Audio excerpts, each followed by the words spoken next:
Naquele tempo disse Jesus aos seus discípulos as seguintes parábolas: o reino dos céus é semelhante a um tesouro escondido num campo, o qual, quando um homem o acha, esconde-o e, pelo gosto que sente de o achar, vai vender tudo o que tem e compra aquele campo.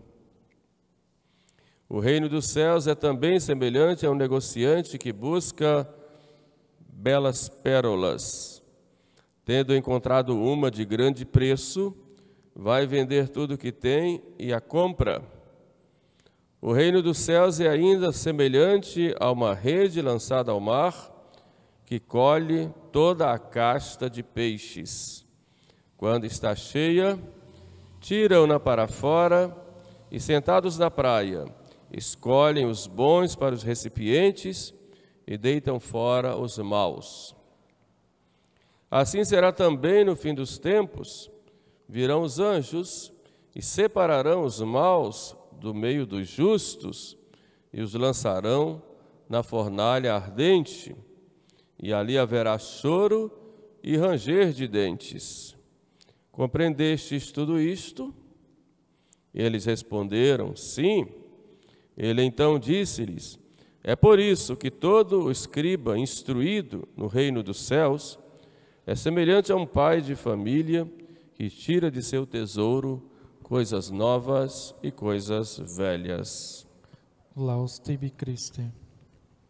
Per evangelica dicta, nelianto nostra delicta. Que pelas palavras do Santo Evangelho sejam perdoados os nossos pecados. Amém.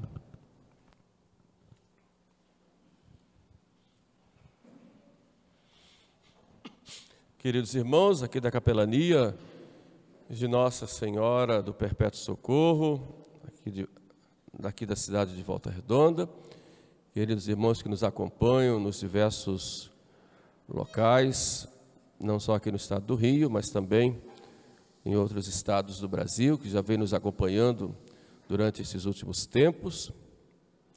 Hoje, a igreja nos chama a meditar na festa da Senhora Santana, a grandeza do reino de Deus. Jesus veio pregar o reino de Deus. E ele prega através de parábolas. Quando ele começa a sua pregação, ele já anuncia, né? Fazei penitência, porque já se aproxima de vós o reino de Deus. E diz o evangelista, ele passava pelas cidades pregando o evangelho do reino de Deus. Mas o que quer dizer o reino de Deus? O reino de Deus, no sentido mais largo, no sentido amplo, é o governo de Deus sobre todas as coisas. Deus tem todo o poder e governa tudo com a sua providência para a sua glória. Tudo é conduzido pela mão de Deus. Tudo é guiado pela sua providência. Ele que faz todas as coisas existirem, todas as coisas subsistirem e faz todas as coisas, como numa grande harmonia, concorrerem para a sua glória. Uma glória que vai das próprias criaturas. Não que Deus precise de mais glória, porque Ele já tem a glória em si mesmo, mas o seu amor o levou a criar, e Ele cria para que a criatura, ou seja, fora da própria Trindade, dê a Ele a glória, e essa criatura, pelo fato de dar a glória a Deus, ela já é feliz. Tudo isso obra do amor de Deus e da sua providência. Então, o reino de Deus é esse governo providencial de todas as coisas que Deus conduz para a sua glória. Até quando alguém peca e Deus tem que usar da justiça, a justiça manifesta a sua glória. Se tem de usar da misericórdia, a misericórdia manifesta a sua glória. Então, o reino de Deus é esse governo sobre todas as coisas, com a sua providência. Mas o reino de Deus, no sentido mais estrito, é a igreja, que Jesus Cristo fundou. Tu és Pedro, sobre esta pedra edificarei a minha igreja. Depois ele fala, quem não quiser ouvir a igreja, seja tratado como um publicano, ou como um gentio, ou um pagão. De modo que Jesus Cristo fez a sua igreja, e essa igreja ele chama de seu reino, que é como um campo onde foi semeada a boa semente, e veio o inimigo, semeou a má semente, como um semeador que semeia a sua semente. Enfim, as parábolas vão nos mostrando os diversos aspectos desse reino de Deus e igreja. Mas o reino de Deus pode ser também a fé, a nossa resposta, ao nosso sim que nós damos ao Deus que se revela a nós no seu Filho, e nos mostra como é que nós devemos viver para estarmos em comunhão com Ele e alcançarmos o nosso fim último, que é a salvação da nossa alma e a visão beatífica no céu. Então o reino de Deus tem nesse sentido aí o sentido de fé, que nos leva a essa adesão a nosso Senhor e ao trabalho para a expansão do reino dele no mundo, procurando colocar todas as realidades aqui do mundo sujeitas ao seu evangelho. Aliás, essa é a grande missão, sobretudo dos leigos, de em todas as realidades temporais, através das suas atividades, dos seus trabalhos, submeterem tudo isto a nosso Senhor. E aí nosso Senhor reina de modo bem concreto, né? É claro que Ele é rei, independente disso, mas Ele expressa aí de modo concreto, de modo mais visível o seu reino. E por fim, o reino de Deus é o próprio Jesus. É esse Senhor que dá um verdadeiro sentido para a nossa vida, que faz nós termos um amor muito grande e nos leva ao nosso fim último, que é a comunhão com Deus. Eu sou a luz do mundo. Então, quem encontra esse reino, encontra a luz. Quem me segue não anda em trevas. Eu vim para que todos tenham vida e a tenham em abundância. Então, esse é o reino de Deus, de que fala Jesus. Na realidade, é Ele mesmo. Houve algumas ideias falando desse reino de Deus com outras descrições. Vocês podem ver que em nenhum momento o reino de Deus se trata aí como um partido político ou como um sistema político, um sistema ideológico, como, por exemplo, alguns adeptos até dentro da igreja colocam que Cristo pregou o seu reino, como se fosse um grande paraíso aqui no mundo, a moda marxista. Não. Outros falam de um reino meio etéreo, como se fosse a união de todas as religiões, de todas as pessoas, que Cristo queria esse tipo de reino. Não é isso que Jesus fala no seu reino. Evidentemente que não. Por isso nunca usam o termo reino de Deus, e sim o termo reino. São chamados reinocentristas. A igreja não ensina isso, embora alguns teólogos coloquem nessa linha. O reino, na verdade, é o próprio Jesus, que quer nos elevar à grande dignidade de filhos de Deus, para nos dar essa comunhão pessoal com o Pai. Ele é quem nos conduz ao Pai, e o seu reino se realiza, se torna de modo visível e claro, quando os homens aderem a Ele e se colocam inteiramente nas suas mãos. É desse reino que Jesus fala, não do reino ideológico, mas esse reino que se torna visível. E quando Jesus prega as parábolas, ele fala desse reino. Então vejamos hoje as 3 parábolas, uma vez esclarecido o que é esse reino de Deus, vamos ver por que Jesus conta essas 3 parábolas. São 3 aspectos do reino. Na primeira parábola, nós vemos aí Jesus falar que o reino de Deus é semelhante a um tesouro escondido num campo, que um homem, quando encontra, fica quieto, vai, vende tudo que tem e compra aquele campo. Na verdade, esse homem que encontra o tesouro no campo é cada um de nós. Encontra o tesouro porque procura, ou está passeando e de repente encontra lá o tesouro. O fato é que esse homem é cada um de nós. que quando encontra Jesus Cristo, encontra o seu reino, ele deixa tudo para servir a nosso Senhor. É tão importante, tão valioso esse tesouro, é tão valioso o nosso Senhor, que vale a pena deixar tudo para segui-lo. São Pedro uma vez disse para Jesus: Senhor, nós deixamos tudo e te seguimos. O que nós teremos? Seguiram para seguir ao Senhor com o seu reino. E Jesus disse: vós que deixastes tudo e me seguistes. No dia da regeneração, estareis julgando as 12 tribos de Israel. E quem deixou pai, irmã, casas, família para me seguir, terá o cêntuplo nesta vida e possuirá a vida eterna. Evidentemente, nosso Senhor nos diz aqui que cada um vai deixar pai e mãe de alguma forma. É diferente um sacerdote, um religioso, que realmente deixa fisicamente o pai e a mãe para se dedicar totalmente na vida consagrada. Mas esse deixar pai e mãe, os santos padres explicam que é deixar pai e mãe, esposa, no sentido de que não deixar que eles interfiram nesta decisão clara de servir a Deus.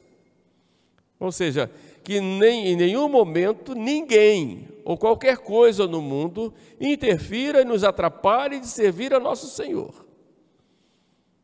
Quem seguiu esse caminho de servir a Deus, com essa generosidade, procurando renunciar àquilo que atrapalha, que incomoda ou que interfere nesse caminho de serviço de nosso Senhor, esse terá 100 vezes nesse mundo e terá a eternidade, que é o que mais nos interessa. De modo que o tesouro escondido no campo, nosso Senhor chama de tesouro devido ao grande valor. É claro que toda a nossa vida é feita de escolhas. E quando eu escolho uma coisa, tenho que deixar outra. E se eu escolho servir a nosso Senhor, muita coisa eu tenho que deixar, por um valor muito maior, por amor a nosso Senhor.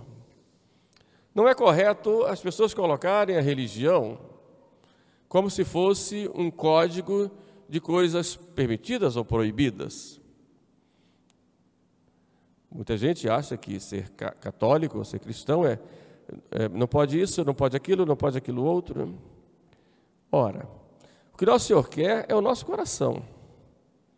Ele nos dá o tesouro da graça, o tesouro da fé, o tesouro do seu reino, que tem um valor grandioso, e porque nós decidimos segui-lo, nós temos que deixar outras coisas, em troca de algo muito maior. Então essas renúncias, que muitas vezes exigem de nós sacrifícios, às vezes a gente tem que cortar na própria carne, é por algo muito maior, muito mais grandioso, que é servir ao nosso Senhor. De modo que aí nós temos um tesouro que quem acha, vende tudo para poder ter aquele tesouro, que é o próprio Cristo. Mas vejamos a segunda parábola, que é a parábola da pérola preciosa. Aí nós já vemos um mercador que coleciona belas pérolas. Enquanto na parábola do tesouro, Cristo fala do valor, da grandeza do reino de Deus, na parábola da pérola, ele enfatiza a beleza do reino de Deus. Quer dizer, essa beleza no sentido é o reino que tem a palavra de Deus, é o reino que tem as virtudes, o reino que tem o exemplo dos santos, o reino que tem uma liturgia, que tem os sacramentos, que tem a igreja, que tem uma instituição, enfim, toda essa beleza, essa maravilha que já é um prenúncio do céu. É a beleza do próprio Deus que vai se expressando no dia a dia para nós. É a pérola preciosa. E notem que aquele negociante procura belas pérolas e compra várias pérolas, até que encontra uma de grande valor, que vale muito mais do que todas aquelas que ele encontrou. E todos nós temos o dever de buscar a verdade. E uma vez conhecendo a verdade, aderir à verdade. Isso diz o Concílio Vaticano II. Todo homem tem o dever de buscar a verdade. Então, quando chega e encontra a verdade, tem que se prostrar diante dela. Porque a verdade ela não é fabricada pelas pessoas. Ela é uma só. E ela é absoluta. A verdade não depende da maioria. Não depende de achismos. Ela é o que é e pronto. E eu encontro a verdade e me submeto a ela, porque ela é o que é. E assim é nosso Senhor.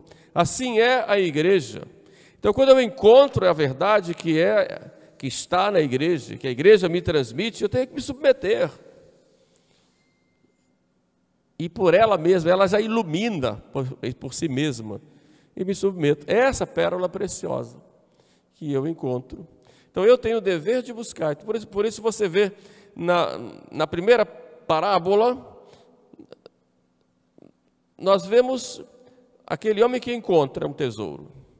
É um São Paulo.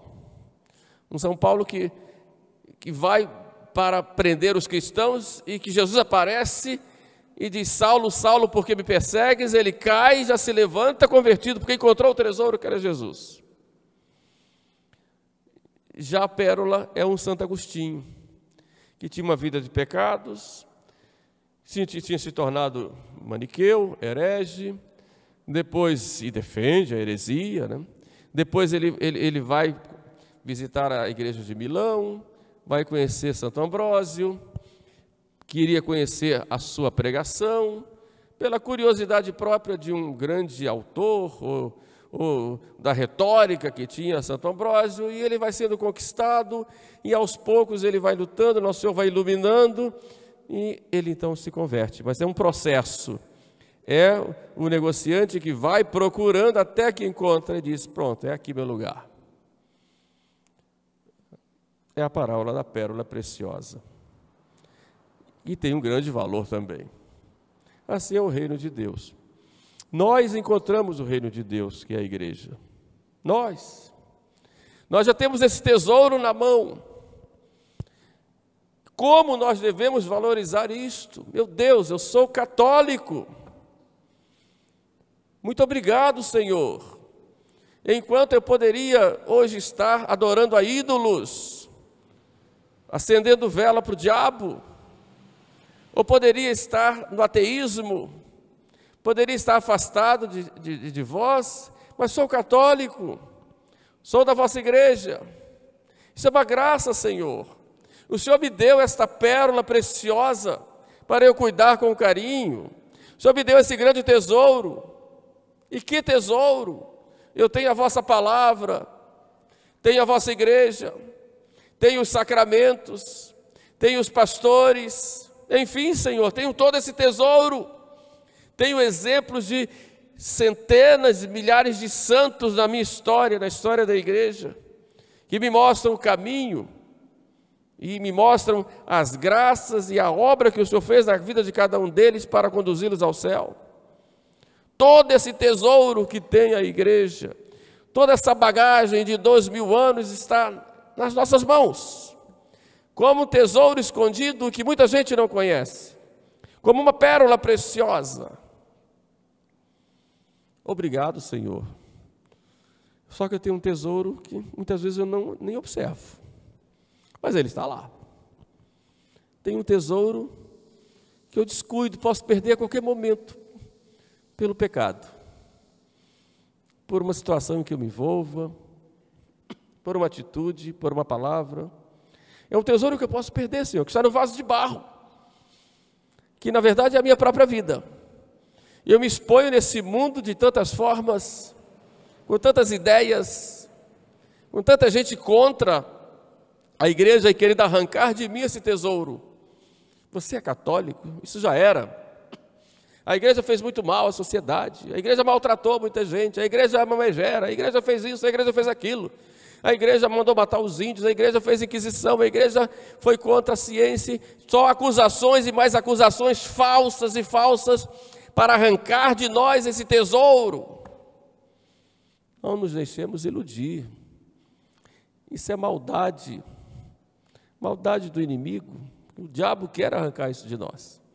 Então temos que ser firmes, valorizar esse tesouro da igreja que nós temos, procurar conhecer melhor para nos defender e para proteger esse tesouro dentro de nós, procurar viver na graça de Deus, procurar caminhar nesse caminho de santidade, buscando a nossa salvação e a nossa santificação. Apesar das nossas falhas, apesar das nossas quedas, vamos em frente, guardando esse tesouro, esta pérola preciosa que nós temos, este tesouro escondido, que poucos conhecem, mas nós temos a graça de conhecer, e ninguém vai entender se não for católico, se não tiver o espírito católico, porque muitos veem a igreja católica só do ponto de vista exterior, só a plástica, só os prédios, só as procissões, uma liturgia que por fora, mas quando você entra, quando você penetra no mistério, tanto quanto é possível, que alegria poder receber Jesus na Eucaristia, que alegria poder pegar o terço e rezar, saber que nós temos uma mãe e temos uma avó, Santana, que alegria podermos ver a vida dos santos, é um tesouro, nós temos que valorizar isso. Que alegria pegar o catecismo da Igreja Católica, ou o catecismo romano, e ver o que a sabedoria da igreja ensinando durante toda a história, tudo ali.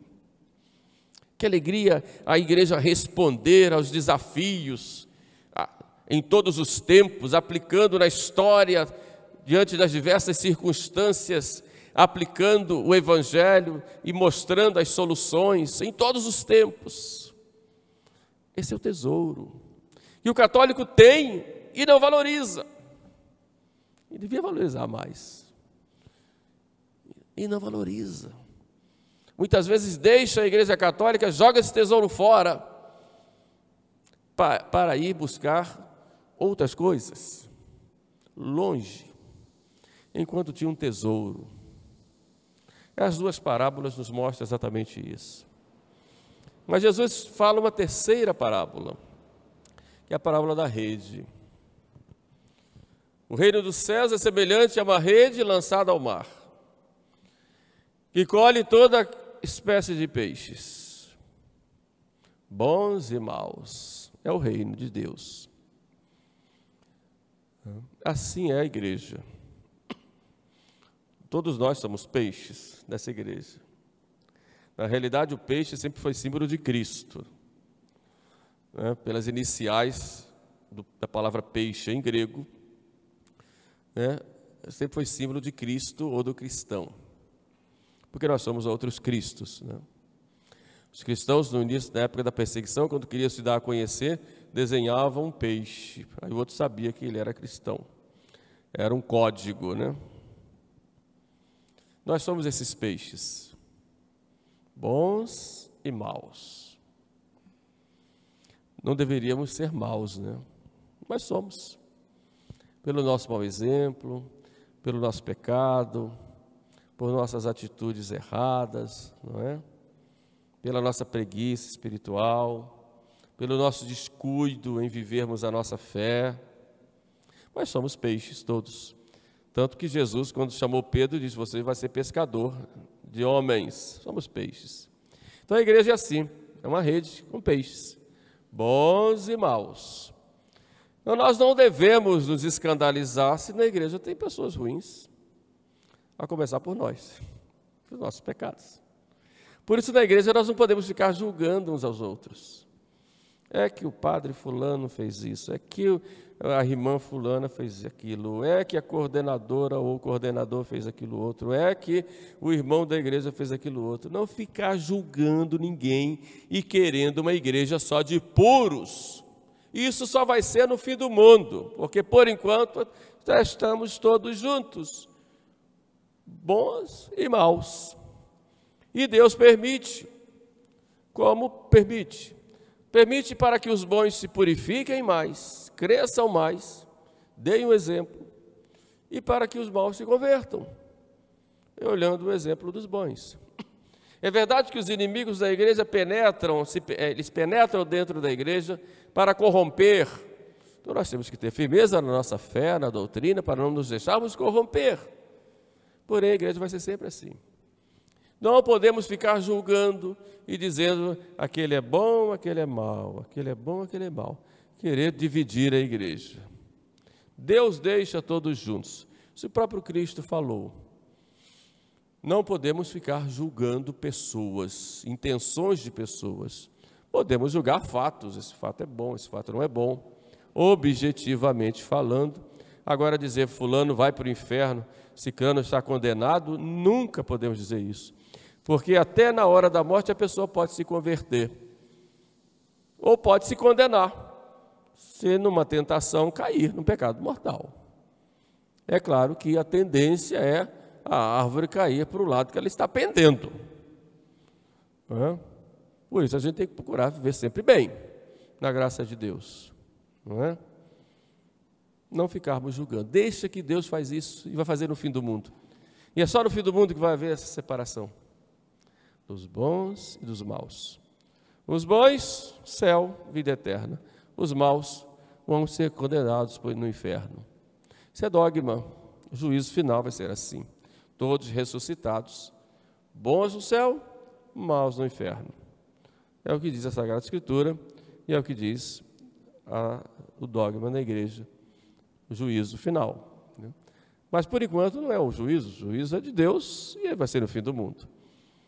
Agora temos que dar o exemplo, temos que viver a nossa fé, transformando o mundo de acordo com o Evangelho, nos submetendo, de acordo com o Evangelho, e assim, com a graça de Deus, vamos bem. Hoje celebramos, como eu disse no início da missa, Santana, que querida de Deus, Santana que, segundo a tradição, não tinha filhos, Santana e São Joaquim, e que depois de tanto rezarem, pediram muito a Deus, nasceu Nossa Senhora, e ocorreu em Santana o grande milagre da Imaculada Conceição. Ela concebeu Maria e no momento da concepção, não foi no ventre de Santana que ocorreu, o momento em que Nossa Senhora, concebida, não teve pecado original, foi ali. Então ela é muito querida de Deus, tem toda essa dignidade, E a sua oração, depois essa dignidade que ela tem, e logo Maria pequena, diz a tradição, Santana leva Maria para o templo e Maria é oferecida a Deus. Então é aquela mãe, que oferece os seus filhos a Deus. Depois Santana cuida da educação de Maria, É grande essa mulher, É a nossa avó, E com a sua sabedoria, cuida de Maria Santíssima. Maria Santíssima, um grande conhecimento da Sagrada Escritura. Nós vimos aí no belíssimo canto do Magnífica, expressa todo esse desejo, dos antepassados, que Maria dá o sentido da nova lei, da nova aliança. Enfim, rezemos a Santana, pedindo a ela por todos nós, para nos conservar nesse grande amor a Jesus e a Maria. Era a avó de Jesus, Esse amor a Jesus e a Maria, e o amor à Santa Igreja. E guardemos esse tesouro. Vamos fazer de tudo para não perder. Esse tesouro é valioso. E vamos ter toda a plenitude dele no céu. Amém. Louvado seja nosso Senhor Jesus Cristo. Para sempre seja louvado. Vamos